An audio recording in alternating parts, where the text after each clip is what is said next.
قال اللہ تعالی فی القرآن المجید لن ینال اللہ لحومها ولا دماؤها ولکن ینالہ التقوی۔ کوئی بھی عمل ہو، کوئی بھی عبادت ہو، اللہ تعالیٰ کی بارگاہ میں اس کی قبولیت کے لیے 3 شرطیں ضروری ہیں۔ اگر یہ 3 شرطیں پائی جاتی ہیں تو وہ عمل، وہ عبادت اللہ تعالیٰ کی بارگاہ میں شرف قبول حاصل کرتا ہے، اور اگر یہ 3 شرطیں نہیں پائی جاتی ہیں تو پھر وہ عمل، وہ عبادت اللہ تعالیٰ کے ہاں شرف قبول حاصل نہیں کرتا ہے، بلکہ وہ ضائع ہو جاتا ہے۔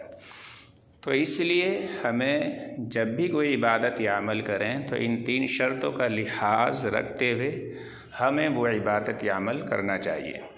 وہ 3 شرطیں کیا کیا ہیں؟ مختصراً میں آپ کو بتا دیتا ہوں۔ پہلی شرط ہے کہ وہ عبادت جو ہم کر رہے ہیں یا جو شخص وہ عبادت یا عمل انجام دے رہا ہے وہ مومن ہونا چاہیے۔ اگر کسی کے پاس ایمان ہی نہیں ہے تو وہ کتنی ہی عبادت کرے، کتنا ہی اچھا عمل کرے، اللہ تعالیٰ کے ہاں وہ عمل قابل قبول نہیں ہوگا، کیونکہ اللہ تعالیٰ کی بارگاہ میں عمل کی قبولیت کے لیے مومن ہونا شرط ہے۔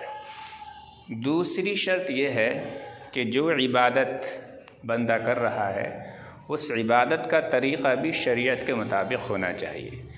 اگر ہم نے کوئی عمل کیا یا کوئی عبادت کی، شریعت نے جو مطلوبہ طریقہ ہمیں بتایا ہے اس کو فالو نہیں کیا، تب بھی وہ عمل قابل قبول نہیں ہوگا۔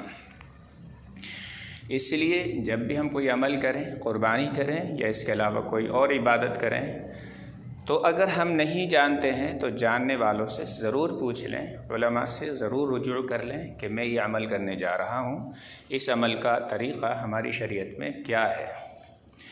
تیسری شرط یہ ہے کہ انسان مومن بھی ہے اور عمل بھی شریعت کے مطابق کر رہا ہے، تو پھر ایک تیسری شرط اور ہے کہ وہ عمل اخلاص کے ساتھ ہو، اس میں ریا نہ ہو، دکھاوا نہ ہو۔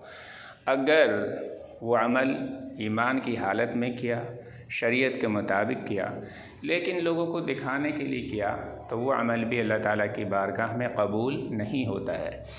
ان 3 شرطوں کا لحاظ رکھتے ہوئے ہمیں ہر عبادت، ہر عمل کرنا چاہیے۔ اب